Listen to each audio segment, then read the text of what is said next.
Hello and welcome to yet another episode of Mildly Interesting. Today we're gonna cover the Iranian protests that are essentially spreading throughout the world, and also the recent developments in Ethiopia and the Ethiopian civil war, with Eritrea starting to bump up their sort of like recruitment and hunting for draft dodgers and punishing those around them as well. Obviously, if you do like what we do give us a follow on YouTube, on Spotify, all the social medias. Akash does post some funny stuff. I will usually retweet it, so you can interact with us that way. We've got a new website, so that's mildly-interesting.co.uk. We post pretty much everything we do on there, plus some articles that we write. And yeah, I think that's about it. So without further ado, I'm Sean Santos. And I'm Akash Lush. And this is Mildly Interesting.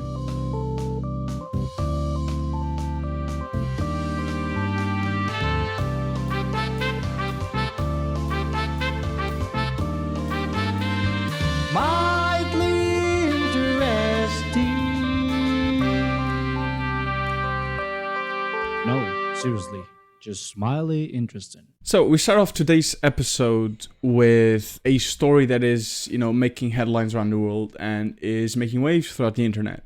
So in Iran, after the death of Mahsa Amini at the hands of Iran's morality police, the 20-year-old who was arrested for not wearing the hijab, as is mandated by Iranian law, sparked essentially massive protests around Iran and now around the world. I don't know if you've seen Akash, but actually where I live, I've seen multiple Iran adjacent protests with freedom of choice by women.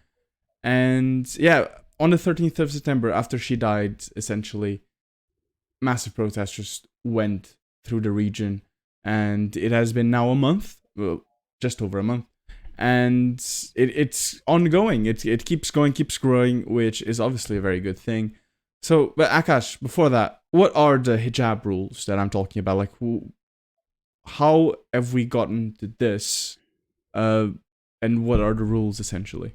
It's interesting to me because Iran has something called the morality police, which it's quite a contradictory statement almost.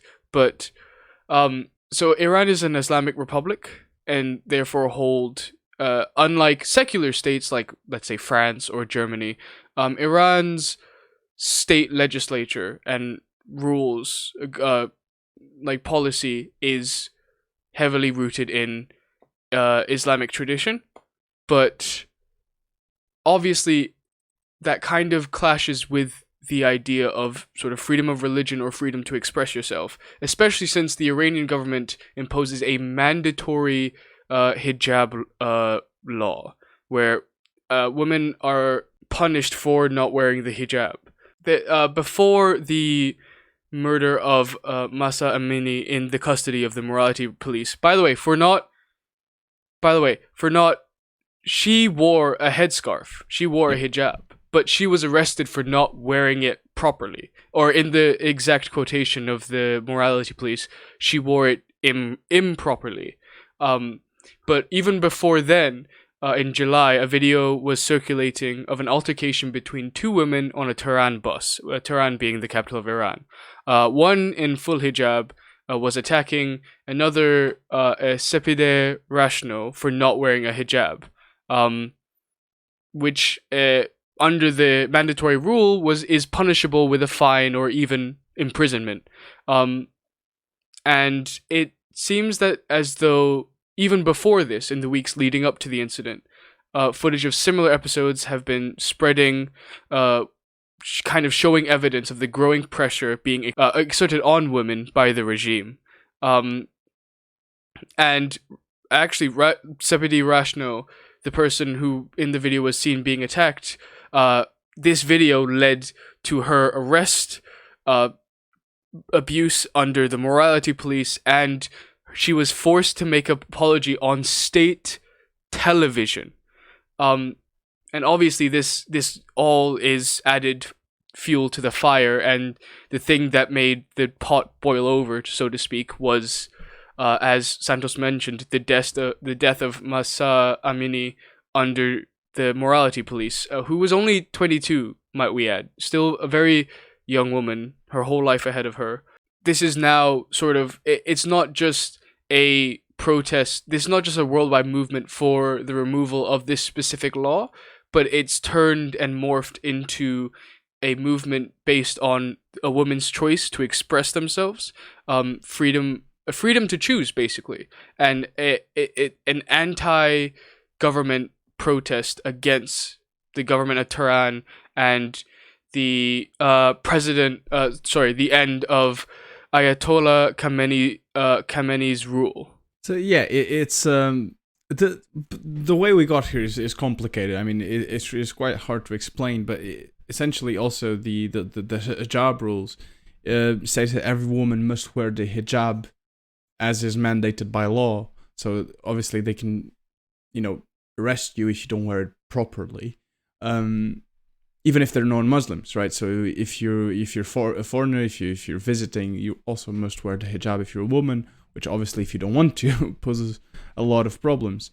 So if you go against this law, you'll be arrested essentially, if not worse.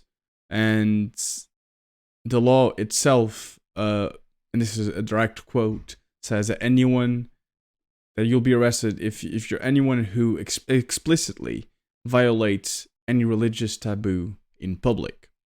You can be arrested for up to 2 months is the law. Now, if this sounds really vague, that's because it is. And it's meant to be that way because religious taboo can just be interpreted by whoever is arresting you, essentially.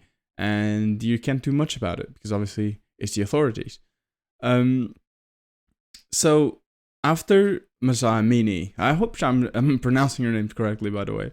After she was arrested, she was not seen again until she was in a coma at the hospital, right? And there was plenty of evidence of physical violence, and it's very obvious why she died. And there are reports now, because of the protests, of hundreds of people have been killed. There's reports of police using live ammunition to, kill protesters in one way, and try and disperse them as well. And these protests, by the way, they're not just about wearing the hijab or how we should wear the hijab or whether you should wear the hijab. It's much like protesters now, it has morphed into them calling for more democratic and sort of like secular measures, right? So they want a system that is more democratic. They want a system that is fairer, essentially.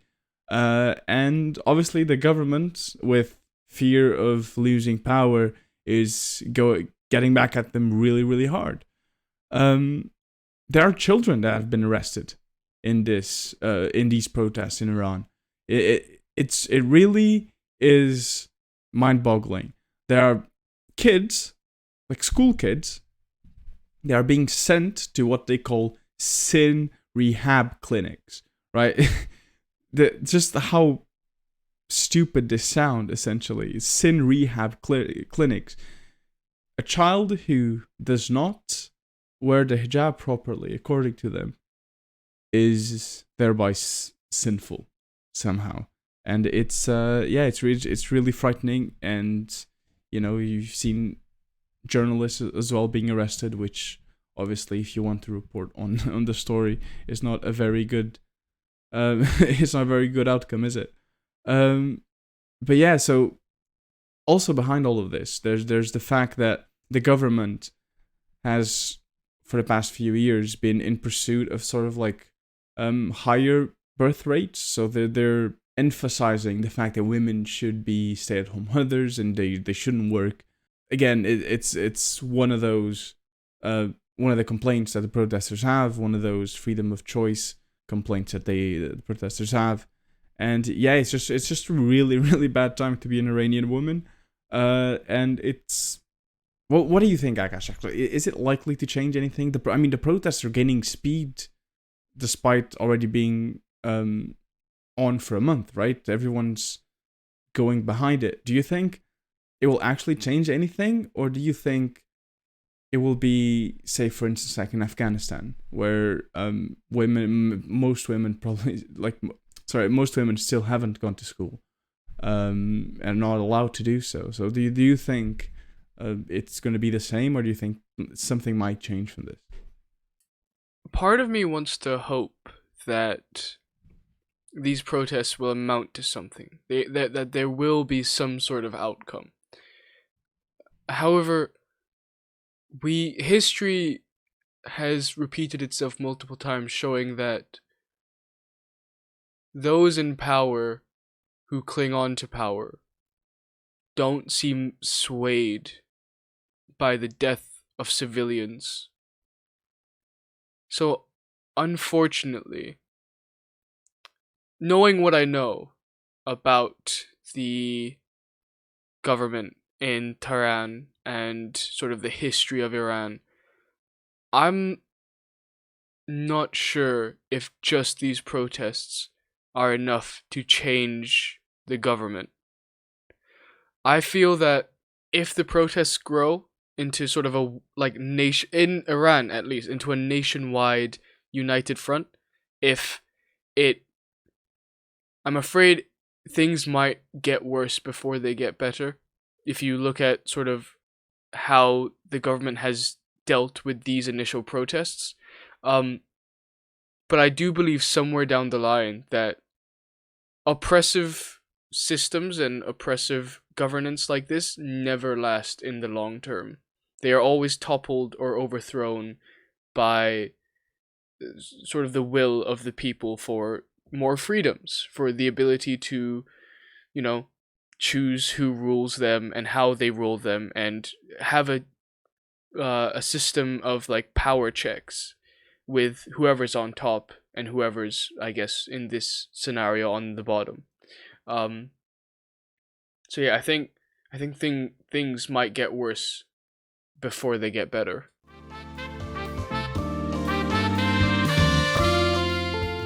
Right, so again, you might notice, like last episode, that we are wearing different clothes and the lighting is completely different from just a few seconds ago.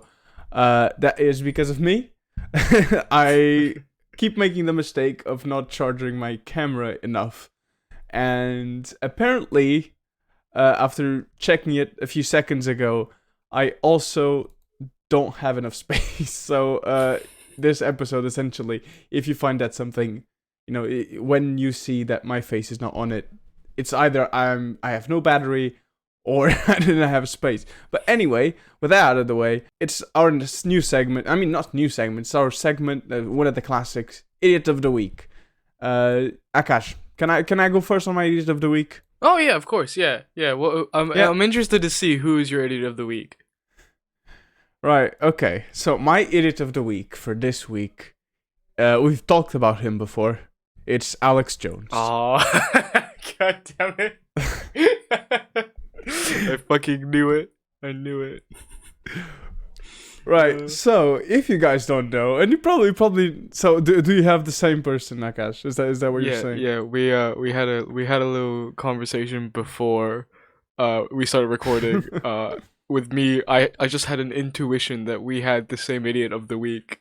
It's our favorite conspiracy theorist and marketer extraordinaire, Alex Jones. Yeah, so for those of you who don't know, he was just prosecuted and fined for nearly $1 billion. So Jones essentially he was found liable for defaming the parents of the children killed in Sandy Hook Elementary almost a year ago. And yeah, so essentially what he said was that the Sandy Hook massacre of 20 children was essentially a government operation. So he was finally fined $1 billion. Okay, let me just say this. Here's the thing: should he have gotten prosecuted? Should have been found liable? Yes, but $1 billion. What? It's a bit excessive. The man has earned $100 million at best. So I don't know if that money's actually gonna ever be received by those families. Oh no, it's never gonna be paid. He's just ruined his career essentially, which you know he might like that or he might not, but it's just really funny that he was fined $1 billion. Check again next year when he's fined $2 billion for saying the frogs are gay. Yeah, he's gonna give $1 billion to the gay frog victims of the chemicals in the water. But in all seriousness, it's a good thing he's found guilty.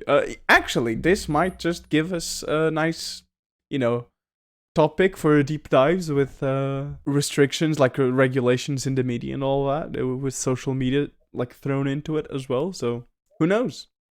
Who knows?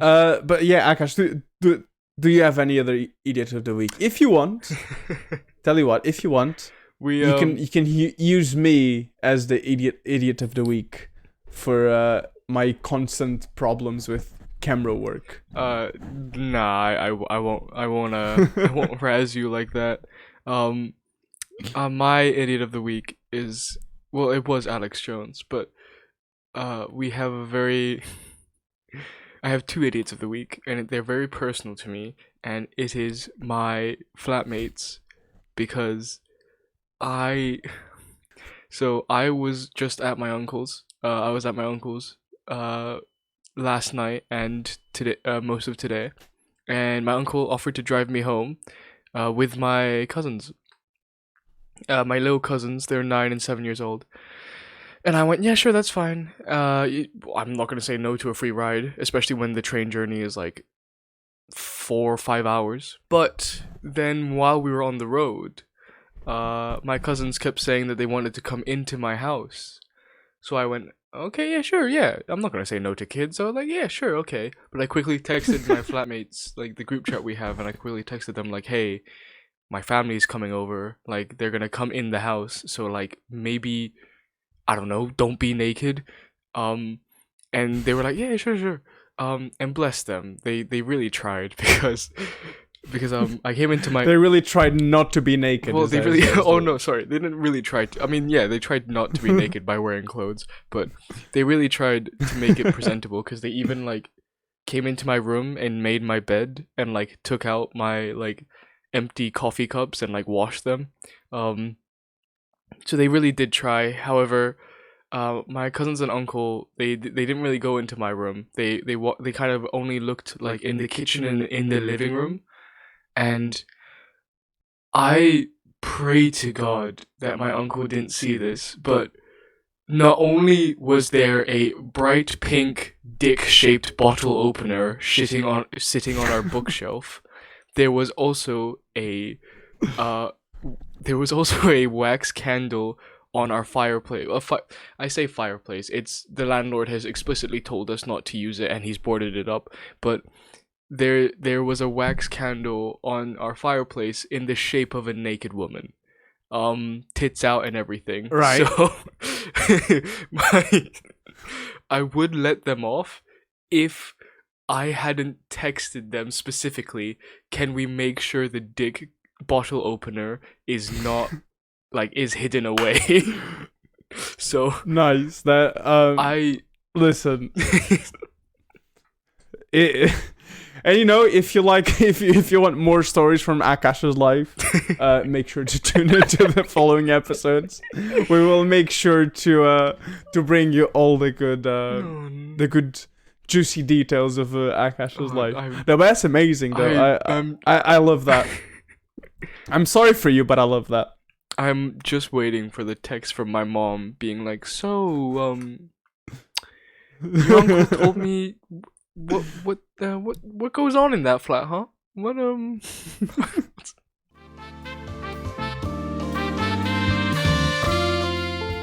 So in this podcast, we've already talked about the Ethiopian Civil War plenty of times. We've written about it as well. But essentially, the civil war in Ethiopia, which focuses on the region of Tigray, although it does span across other regions in the country, broke out in November of 2020. So it is now nearly 2 years since the start of the civil war, which essentially followed a massive fallout between government forces, which are led by Abiy Ahmed, which is Ethiopia's prime minister, and the TPLF. So that's the Tigray People Liberation Front, right?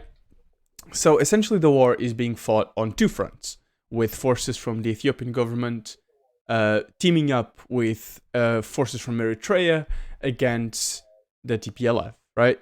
Under the TPLF, Ethiopia and Eritrea, over 80,000 people have been killed. And it seems that now Eritrea is boosting up its recruitment for the army, for fighting in that war, and especially hunting down draft dodgers. But not just those who try and flee the situation, but also the families, the friends, the social circle around those people. So Akash, this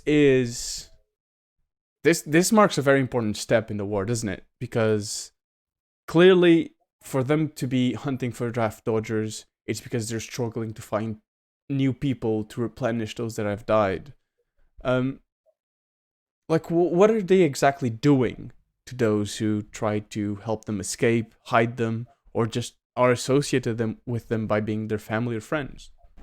So, Eritrea as a country, which, by the way, is kind of newly established country. It only succeeded from Ethiopia about 28 years ago.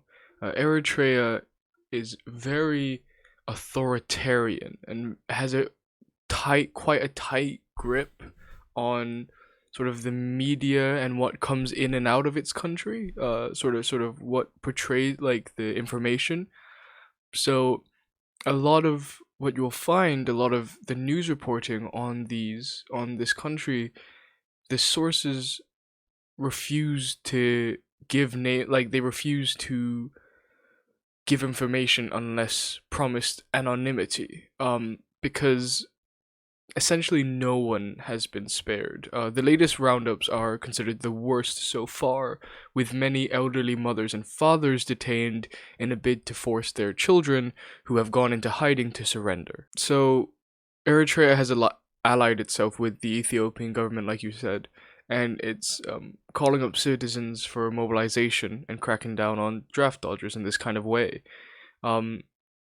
And the way they've been doing this is checkpoints have been set up along major roads, and widespread searches are taking place in both cities and villages.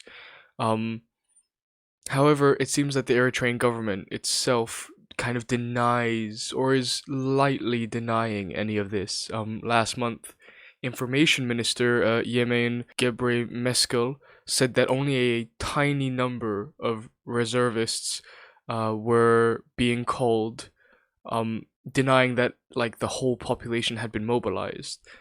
This is at odds with the information coming out of Eritrea stating that Eritrean authorities were trying to stir emotions at public meetings, linking their military intervention in Tigray to the existence and sovereignty of their nation, and saying that the TPLF must be buried. Many Eritreans have resisted this call-up, however, saying as many of them view this as an unnecessary and needless war. Those who harbor deserters or even help deserters in any way are being detained, as the regime in Eritrea runs a network of secret detention centers where people are held for many years without any due process. Like I said, it's only been about 28 years since Eritrea's independence, but since then, in those short 28 years, Eritrea has fought wars with all of its neighbors, and mandatory military service is only really supposed to last 18 months, but has been inadvertently extended to an indefinite mandatory military service because of just the amount of violence that Eritrea has seen. In the last 2 decades, we've seen about tens of thousands of young Eritreans leaving the country to escape conscription, which also includes forced labor, and to escape the idea of having their families and friends being detained in these secret detention centers.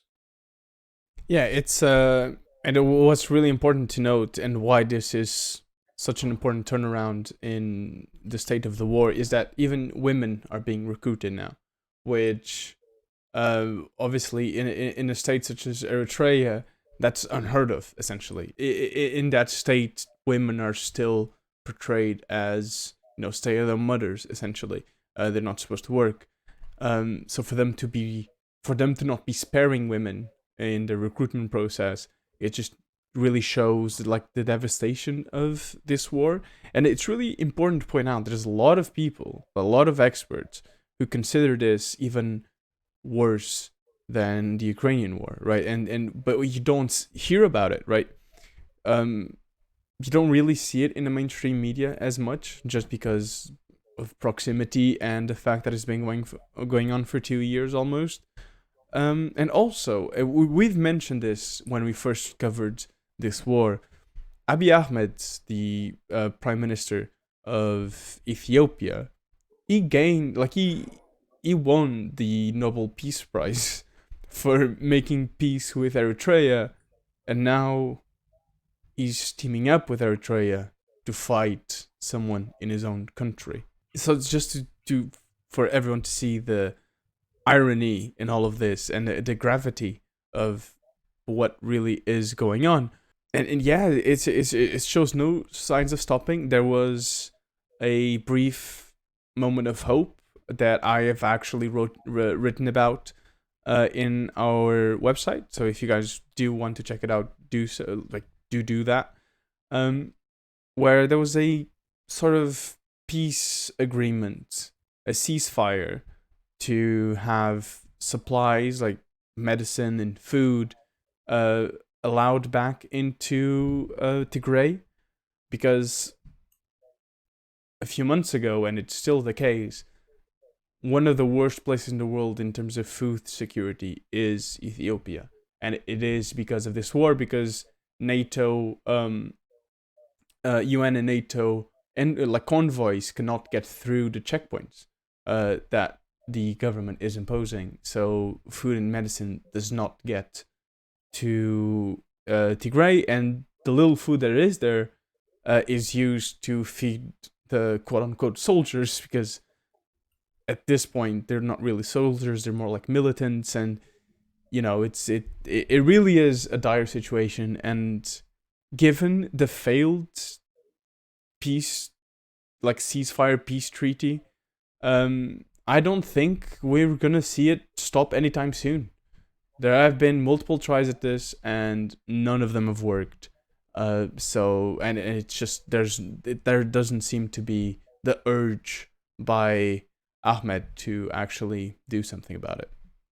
I think a good point you mentioned is the fact that Ahmed actually won the Nobel Peace Prize for conducting peace and political sort of operations with Eritrea, Ethiopia's longtime enemy, ever since, even before Eritrea's succession. But people are now almost questioning what Ahmed brought to the table to negotiate that peace with Eritrea. Did he say that did he promise the recognition of Eritrea's lands, and in return Eritrea was to help him in further suppressing the TPLF? Because what's important to know about Ethiopia's history is that the TPLF were initially the rebels and revolutionists that toppled a previous dictator, with the help of the Eritrean guerrilla force as well.